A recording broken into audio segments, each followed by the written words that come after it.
បងប្អូនដែលកំពុងតាមដានភេទនារីកាយពិសេសដូចតទៅហើយពេលនេះកម្មកររោងចក្រស៊ីនហ្វាបានដង្ហែក្បួនមកដល់ក្រសួងការងារហើយក៏មានការស្រ័យតបក្រសួងការងារជួយដោះស្រាយពីបញ្ហាគាត់ដូច្នេះសូមបងប្អូនទស្សនាទស្សនវិជ្ជានៅទីនេះតជាមួយខ្ញុំដូចតទៅខ្ញុំបានមកក្រសួងការងារខ្ញុំបានតែឡើងយកកដាចចចាហើយតែក្រុមហ៊ុនមិនបានចចាហើយទោះបីបងកម្មការនេះនៅក្នុងរោងចក្រស៊ីនហ្វាទេខ្ញុំភីចាប់បាទចឹងខ្ញុំឃើញថាខាងក្រសួងការងារនឹងជួយផ្ដល់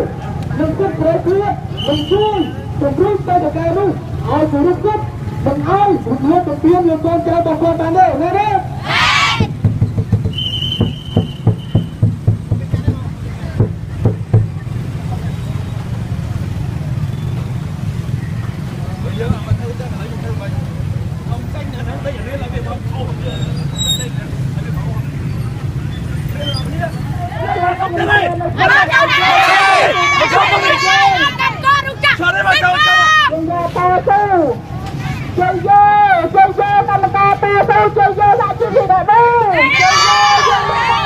ចាំមក